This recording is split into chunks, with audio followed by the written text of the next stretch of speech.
Une maison, ses souvenirs, son ambiance, ses parfums, ses petits secrets. Confidence sur Paillasson avec Isabelle Larochette. Bonjour Nina Bouraoui. Bonjour Isabelle. Comme Renaud l'écrit dans sa chanson, écrire et faire vivre les mots sur la feuille et son blanc manteau, ça vous rend libre comme l'oiseau, ça vous libère de tous les maux. Eh bien c'est ça, à mes yeux vous êtes une femme libre. Au fil de votre vie, vous nous offrez vos ressentis, avec comme colonne vertébrale, souvent, les méandres de l'amour. La voyeuse interdite, prix du livre Inter, alors que vous n'avez que 24 ans, a ébranlé la presse et les lecteurs. Les critiques littéraires honorent déjà votre premier roman, 2 chefs-d'œuvre. Votre deuxième roman, Point mort, est-ce un signe, nous a laissé 4 ans sans nouvelles de vous. Point, interdite, mort. Ces 3 mots résonnent déjà comme le présage d'une écriture sans concession, dont vous dites « L'écriture, c'est mon vrai pays, le seul dans lequel je vis vraiment, la seule terre que je maîtrise.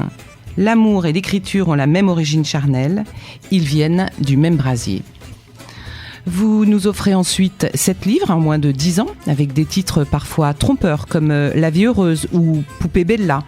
Avec Mes mauvaises pensées, vous recevez le prestigieux prix Renaudot à tout juste 38 ans. Ce récit, constitué d'un seul paragraphe de 286 pages, s'exprime tel un râle infini parce que, je présume, retenu depuis trop longtemps. À nouveau, 7 autres romans, dont le dernier, Beau Rivage, événement de cette rentrée littéraire 2016, et dont je comprends peut-être que, quels que soient les chemins amoureux douloureux de nos vies, il existe de beaux rivages sur lesquels nous pouvons nous échouer. Il était un petit homme. Confidence sur Paillasson, à la rencontre de votre intérieur. Qui avait une drôle de maison, qui avait une drôle de maison. Merci d'avoir accepté cette invitation, Nina Bouraoui, pour ce moment intime de Confidence sur Paillasson. Mais aujourd'hui, ce qui m'intéresse plus particulièrement, c'est votre intérieur. Dis-moi où tu habites et je te dirai qui tu es. Sa maison est en carton, pirouette, cacahuète. Confidence sur Paillasson. Une personnalité nous raconte son intérieur. Ses escaliers sont en papier, ses escaliers sont en papier. Il y a des lieux avec lesquels nous restons indéfectiblement liés. Souvent, ils constituent un point d'origine, un lieu matrice de notre existence. Quel est-il pour vous, Nina Bouraoui ? Le premier lieu dont je garde les souvenirs les plus prégnants, les plus invasifs, c'est mon appartement à Alger, que j'ai habité de l'âge de 4 ans jusqu'à l'âge de 14 ans. C'est un lieu référent que j'ai souvent appelé l'édifice amoureux parce que il était bordé d'un parc sublime, immense, très sensuel, composé de glycines, de bananiers, de mimosas, d'orangers. Et je pense que j'ai eu ma première expérience avec la beauté. Et c'est un lieu qui revient dans de nombreux livres, notamment dans Mes mauvaises pensées. Voilà, c'est une résidence construite en arc de cercle sur les hauteurs d'Alger, dans le quartier d'Hydra. C'est mon paradis perdu parce que s'y trouve mon enfance enfermée, que j'ai quittée un beau matin sans pouvoir revenir. En fait, c'est votre Madeleine de Proust. Qu'est-ce qui vous reste le plus flagrant ? Ce sont des odeurs, c'est la lumière, ce sont les paysages, les couleurs. On peut imaginer à Alger des couleurs un peu orangées. Qu'est-ce qui vous reste aujourd'hui ? Les premières choses qui vous viennent à l'idée ? Étrangement, c'est l'enfermement, parce que ce lieu, je le quittais peu. J'ai passé beaucoup de temps dans cet appartement seule. Mes 2 parents travaillaient. J'ai une sœur qui est plus âgée que moi, donc je me retrouvais souvent seule, sortant de l'école plus tôt que les autres. Mes parents du travail et ma sœur du lycée. Et j'ai commencé à avoir vraiment la passion du dessin et de l'écriture dans ce lieu-là. Certainement par volonté de m'exprimer, moi qui étais une enfant assez silencieuse, sauvage et renfermée sur elle-même. Et puis encore, peut-être prolongée par ce parc, mais qui était clos aussi, avec des gardiens. Et je me souviens qu'Alger, à l'époque, dans les années 70, c'était une ville assez dangereuse pour les enfants, en tous les cas dans le fantasme de mes parents. Mais nous avions le droit d'être dans ce parc sans en dépasser les limites. Seriez-vous prêt à dévoiler votre chez vous ? Sa maison est en carton, pirouette, cacahuète. Confidence sur Paillasson. Une personnalité nous raconte son intérieur. Ses escaliers sont en papier, ses escaliers sont en papier. Alors Nina Bouraoui, on va, après avoir parlé un petit peu de votre enfance et de ce lieu qui reste dans votre esprit, on va parler de votre maison, parce que vous êtes là pour ça, pour nous parler un peu de votre intérieur. On va être une voyeuse, mais pas interdite. Je vais vous poser des questions qui intéressent tout à fait nos auditeurs. Alors, est-ce que vous habitez une maison ou un appartement ? Entre les deux, en fait. J'ai la chance d'habiter un appartement où il y a un véritable escalier, c'est la cage d'escalier, en fait, qui se prolonge. Et c'était mon rêve, en fait, parce que c'est souvent, on garde justement ce rêve d'enfance de vivre dans un appartement-maison ou une maison-appartement, parce que c'est en étage élevé, c'est le 4e et le 5e étage. Et cet escalier en bois fait que je me sens plutôt à la campagne. D'ailleurs, c'est un appartement qui est en perpétuel, j'allais pas dire travaux, mais menus petits travaux, puisque on dit qu'une maison c'est la vie parce que ça ne s'arrête jamais. Il y a toujours un truc à réparer, quelque chose qui s'effondre, quelque chose qui fuit. C'est pas très grave, mais disons que on est toujours occupé à restaurer cet appartement. Alors, vous parlez de maison. Ouais. Si vous deviez qualifier votre intérieur, quel nom vous lui donneriez ? Mais je pense que en donnant le mot de maison, déjà vous répondez un petit peu. Oui, parce que ça me réconforte. Moi, j'ai l'immense chance, en plus, de partager mon appartement avec ma meilleure amie depuis 20 ans. Et donc, c'est la maison, le foyer, c'est le lieu où il y a souvent du monde, selon nos histoires amoureuses respectives. Et surtout, c'est la chance d'avoir toujours la porte qui s'ouvre et d'entendre toujours les clés dans la serrure, ce qui est quand même un bonheur suprême, un luxe suprême, j'en ai bien conscience. Mais voilà, une maison aussi ne se construit pas uniquement avec des matériaux, mais se construit avec des sentiments. Donc, j'allais pas dire que c'est la maison du bonheur, mais j'aimerais qu'elle le soit. J'y travaille, je m'y applique. La maison, c'est un abri aussi. Et comme j'y travaille, c'est mon abri. D'accord, c'est un peu le mot que j'attendais j'attendais ce qualificatif. Vous y êtes depuis longtemps dans ce lieu ? Dans cette maison, oui, j'y suis arrivée en 99. C'est important pour vous, cet ancrage, parce que je vous avais subi à travers vos livres, lorsqu'on les découvre, on voit qu'il y a une fracture avec ce lieu en Algérie. Et le fait d'avoir un lieu aujourd'hui dans lequel vous ne bougez pas, c'est-à-dire 10 ans, c'est long, il y a des personnes qui changent régulièrement d'appartement, c'est un besoin, c'est... Je pense que oui, c'est vrai, moi j'ai beaucoup déménagé, j'ai été une nomade, j'ai vécu en Algérie, j'ai vécu en Suisse, j'ai vécu à Paris, dans le 15e, une première fois, j'avais 14 ans avec ma mère, je partageais sa chambre d'ailleurs, et puis j'ai habité Ferney-Voltaire, j'ai habité dans les Émirats, à Abu Dhabi.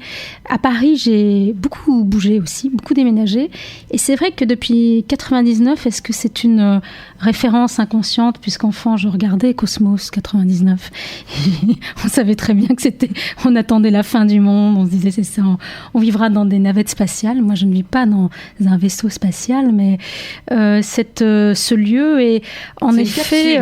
c'est une capsule presque. C'est une capsule, c'est comment dirais-je, c'est une sécurité, c'est là où j'ai écrit les livres qui comptent le plus pour moi, qui ont été les plus importants. C'est un lieu qui est certainement habité, puisque j'habite dans le Haut-Marais, qui a une histoire particulière, parfois pas toujours très gai, mais c'est un lieu très inspirant. Puis quand on est en étage élevé, je me dis qu'on côtoie tous les jours le ciel, donc on est toujours très proche de la beauté. En fait, c'est un nid pour vous. Plus on se rapproche du ciel, plus on... Oui, peut-être, oui, je sais pas. C'est encore la navette spatiale. Voilà. Je sais pas. Vous avez une vue sur les toits ? J'ai une vue sur les toits de Paris, oui. Quand vous avez choisi ce lieu avec votre ami, qu'est-ce qui a fait la différence ? Pourquoi ce lieu-là plutôt qu'un autre ? En fait, à l'époque, nous étions dans une sorte respectivement de chaos amoureux. Je crois qu'on avait besoin vraiment d'avoir une sorte, vous l'avez dit, d'ancrage et d'endroits paisibles qui respectent aussi les deux intimités, parce que finalement, il est quand même construit de façon à ce que chacune puisse vivre librement et se retrouver librement. C'est pour ça que je fais souvent référence à la maison. Et puis j'aimais bien ce quartier à l'époque qui était peu connu, parce qu'il est non loin de la place de la République. Il a beaucoup changé, hélas, donc ce sera peut-être une des raisons d'un déménagement un jour, parce que voilà, je trouve, on sait très bien que ce quartier, le 3e arrondissement, a été les pas de porte des vieux commerçants, vieilles pharmacies, vieux artisans ont été vendus pour des magasins de vêtements, ce qui est un peu triste, mais Paris change et Paris est racheté, j'allais dire, par la mode et par les galeries de peinture qui sont souvent, hélas, souvent vides. Donc c'était, une fois de plus, voilà, il fallait trouver une sorte d'enclos paisible où se retrancher sans se priver du monde extérieur, parce que c'est un lieu où la porte est ouverte pour tous ceux qui ont des bons sentiments et qui aiment la bienveillance. Il n'y a que des bonnes ondes. On l'espère. Est-ce que, on va faire un petit clin d'œil à votre enfance, est-ce que, au niveau de la décoration, parce que c'est de ça que nous allons parler, vous retrouvez un petit peu une influence, justement, de la maison de votre enfance ? Alors, pas du tout. Moi, je me suis débarrassée de tous mes souvenirs d'enfance. C'était peut-être assez violent, pas pour moi en tous les cas, mais je ne voulais absolument garder aucun vestige. J'en avais déjà peu gardé, parce que moi, quand j'ai appris que j'ai quitté l'Algérie, j'étais en vacances en France. Donc j'ai laissé ma chambre d'enfant intacte et j'ai souvent nourri le fantasme d'avoir laissé un double qui aurait grandi à mon insu. Je me demande souvent quelle aurait été la Nina restée jusqu'à l'âge de 18 ans, c'est-à-dire qui aurait rencontré l'amour. Voilà, je sais pas. Souvent, c'est un grand fantasme de ma part. Mais c'est bien que ça reste à l'état de fantasme. Donc, je me suis débarrassée du rare mobilier qui me restait, dont j'avais hérité parce que ma sœur n'en voulait pas, que ma mère n'en voulait plus, que mon père n'en voulait plus. J'ai gardé quand même un tapis d'enfance, mais qui est roulé dans ce qu'on appelle le faux grenier, qui sont dans les combles. Et finalement, je me suis débarrassée de toutes les scories. Je n'aime pas du tout les endroits surpeuplés d'objets, de bibelots. C'est un appartement qui a été refait il y a 10 ans. C'est un appartement composé de chêne clair, de béton, de verre aussi. Il y a une porte en verre coulissante, une porte de studio. Il est assez épuré, dans une ambiance non pas japonisante, parce qu'il y a aussi des meubles suédois, il y a beaucoup de livres, mais c'est très simple. Enfin, il y a quelque chose d'à la fois très simple, j'espère, d'assez chic. En tous les cas, c'était la volonté. Quelle est la couleur ambiante, dominante de votre... Blanc, beige, noir. D'accord. Alors, Nina Bouraoui, la symbolique du blanc, la connaissez-vous ? Pas du tout. C'est la virginité, non ? Entre autres, alors dans le feng shui, il évoque, vous allez me dire si vous vous y retrouvez, il évoque la lumière par excellence et même la lumière divine. La pureté, l'innocence, la paix, le calme, la sérénité. Est-ce qu'on a besoin de ça pour écrire ? Oui. On aspire à ça, mais voilà. L'écriture n'est ni calme, ni paisible, ni tranquille. Mais l'environnement, en effet, doit l'être. D'accord. Sinon, on devient fou. Confidence sur Paillasson, l'intimité n'est pas celle que vous croyez. Pirouette, cacahuète, il était un petit homme qui avait une drôle de maison,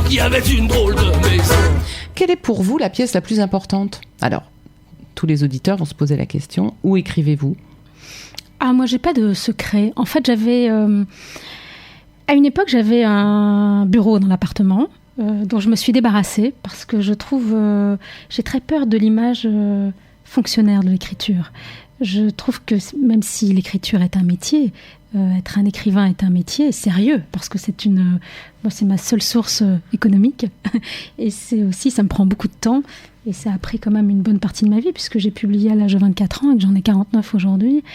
Donc je ne voulais pas des attributs propres à un écrivain, voilà, le bureau, la tenue, la plume, enfin c'est ridicule, mais voilà. Donc je me suis débarrassée de ce bureau. Il m'arrive, c'est intéressant. Ouais, il m'arrive souvent d'écrire sur mon lit, allongé, parce que je crois que il y a peut-être un lien avec la psychanalyse, certainement. Tout d'un coup, la parole est beaucoup plus libre. Et sinon, j'écris aujourd'hui beaucoup dans ce qu'on appelle le coin, le coin où l'on peut dîner, parce qu'il y a une grande table et j'aime beaucoup l'espace et j'aime beaucoup me dire que j'écris au lieu où nous avons dégusté des mets assez bons, où nous avons bu du bon vin, parce que l'écriture doit rester quand même si parfois il faut être un vaillant petit soldat, mais elle doit rester quand même une expérience de plaisir, une expérience sensuelle. Vous l'avez dit tout à l'heure, votre appartement est un lieu ouvert, donc vous recevez beaucoup. Beaucoup moins. Beaucoup moins. Il fut une époque où il y avait, c'était un endroit de fête, de dîner, puis je ne sais pas si c'est la sagesse ou... c'est l'âge. C'est horrible, 49 ans, quand même, c'est très très jeune, non ? N'est-ce pas ? Mais je crois que moi je suis devenue beaucoup plus raisonnable, beaucoup plus... Et peut-être que je sors plus aussi. Peut-être que le soir, j'ai besoin, peut-être un peu plus qu'avant, de sortir des murs. Mais ça reste quand même un lieu convivial, amical et heureux. Une petite indiscrétion. Est-ce que vous avez des tocs dans votre appartement ? Est-ce que vous êtes quelqu'un de maniaque ? Comment vous gérez votre espace ? J'adore faire le ménage. Alors, je ne sais pas si c'est par manie, j'espère pas, mais en tous les cas, avant d'écrire ou quand je n'arrive pas à écrire, il est important déjà d'être dans un environnement très propre, mais ça me défoule, c'est mon sport à moi. J'aime beaucoup aussi, c'est peut-être se réapproprier l'espace quand il semble le désordre. Quand il y a du désordre, pour moi, l'espace m'échappe. Ça vous éclaire l'horizon ? Oui, c'est quelque chose de très positif, finalement, de faire de l'ordre, de nettoyer, d'ouvrir, d'aérer. Oui, c'est pas vraiment des tocs, c'est... Non, je pense que je suis une personne assez normale, finalement. C'est dommage, comme l'était notre président. Mais j'en ai eu des tocs, j'en ai eu il y a très longtemps. D'ailleurs, mes mauvaises pensées en parlaient. Mais j'en ai plus trop. Mais en revanche, une chose est sûre, c'est que quand je commence à écrire, je suis habillée, maquillée, parce que c'est une occupation très sérieuse et c'est une forme de respect par rapport à mon ordinateur et mon écriture. Par exemple, je ne pourrais jamais écrire si je n'ai pas fait mon lit. Je ne pourrais jamais écrire si je n'ai pas aéré mon appartement. Il y a quelque chose, ce sont deux... dans un même espace, il y a deux espaces dans mon appartement. Et quand l'espace d'écriture se met à s'ouvrir, j'ai souvent dit que j'avais accès à un second monde qui n'est pas un état d'hypnose, mais un état d'ultra-concentration qui fait que l'espace se change aussi pendant l'écriture. D'ailleurs, il arrive des choses très bizarres quand j'écris. Il y a d'autres bruits, il se passe des choses. Tout d'un coup, l'appartement est pas hanté, ou alors ce sont des gentils fantômes que nous pouvons appeler les entités parfois. Et il y a des endroits dans l'appartement où je sais que j'aurai des livres plus nerveux que d'autres. C'est un appartement qui, je pense, est doté d'une sorte de vortex. J'aime bien croire en ça et je crois que lorsque j'écris, j'ai peut-être... est-ce que c'est un état de conscience modifié ou est-ce que tout d'un coup, une porte sur un autre monde s'ouvre et où j'arrive à capter les ondes de cet appartement qui me dictent peut-être des histoires. Parce que quand j'ai écrit Standard, moi qui n'ai jamais travaillé en entreprise, écrire sur la misère sexuelle d'un électronicien... trentenaire et désabusé de tout, c'était si loin de mon univers, je me suis posé quelques questions s'il n'y avait pas justement des mondes parallèles auxquels j'avais accès parfois. Alors, si on imagine, Nina Bouraoui, si vous deviez quitter cet appartement précipitamment, quel est l'objet que vous emporteriez avec vous ? Je touche du bois, j'espère que ça n'arrivera pas. Mais c'est quelque chose qui vous... Je pense mon trousseau de clés pour revenir le plus vite possible. Il n'y a pas un objet, il n'y a pas une œuvre d'art qui vous suit depuis des années, une photo, quelque chose qui pour vous est indispensable, il faut que vous l'ayez avec vous. Pour moi, la seule chose, la priorité, ce qui est le plus précieux pour moi, ce sont les êtres. Ce sont les êtres, je n'ai aucun attachement à aucun objet. Un objet se remplace, je n'ai pas du tout... Alors, est-ce que c'est à cause des départs précipités, de tous ces appartements que j'ai habités, de toutes ces maisons que j'ai habitées ?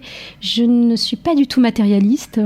Je peux dormir dans 10 mètres carrés comme dans 50 ou 80 ou 100 mètres carrés, ça m'est absolument égal. J'ai dormi par terre en Algérie quand on rentrait du désert et que l'avion ne démarrait pas dans des aéroports avec des cafards qui couraient sur nous. Je n'ai pas du tout l'attachement au lieu. J'ai un attachement sans borne, sans fin aux êtres humains. Mais je n'ai pas du tout... c'est très étrange d'ailleurs. Hein, je suis finalement libre comme le vent. Alors, je pense que vous êtes une femme épicurienne. Vous parliez tout à l'heure de bon vin et de mets. Justement, cuisinez-vous ? Il m'arrive de cuisiner, oui. Mais je cuisine très simplement. Mais je cuisine... je maîtrise les plats que je connais bien. Alors, c'est très, très simple. Hein. C'est très simple, mais c'est de la bonne cuisine française. Voilà. D'accord. Les détails, hein. Que trouvons-nous dans le frigo de Nina Bouraoui ? Alors, on trouve beaucoup de légumes, des fruits, du fromage, jamais de viande rouge, je n'en consomme plus depuis très longtemps. En revanche, j'aime beaucoup la volaille. Je sais très bien cuisiner la pintade, je sais très bien cuisiner le rôti de porc. Dis-moi où tu habites et je te dirai qui tu es. Sa maison est en carton, pirouette, cacahuètes. Confidence sur Paillasson. Une personnalité nous raconte son intérieur. Ces escaliers sont en papier, ces escaliers sont en papier. Avant de nous quitter, Nina Bouraoui, je rappelle à nos auditeurs que votre dernier roman, Beau Rivage, aux éditions Jean-Claude Lattès, reçoit de beaux hommages des critiques littéraires en ce moment. Je l'ai lu et ai adoré. Faites le pas, chers auditeurs, il y a un peu de chacun d'entre nous à travers ces pages. Il est de tradition dans cette émission, Nina Bouraoui, de se quitter sur un morceau de musique que vous avez choisi et qui symbolise votre maison. Quel est-il ? C'est une chanson de Françoise Hardy, La maison où j'ai grandi. Donc nous nous quittons sur Françoise Hardy. Merci de vous être prêtée à ces confidences. Merci infiniment. Et bonjour chez vous. Quand je me tourne vers mes souvenirs, je revois la maison où j'ai grandi.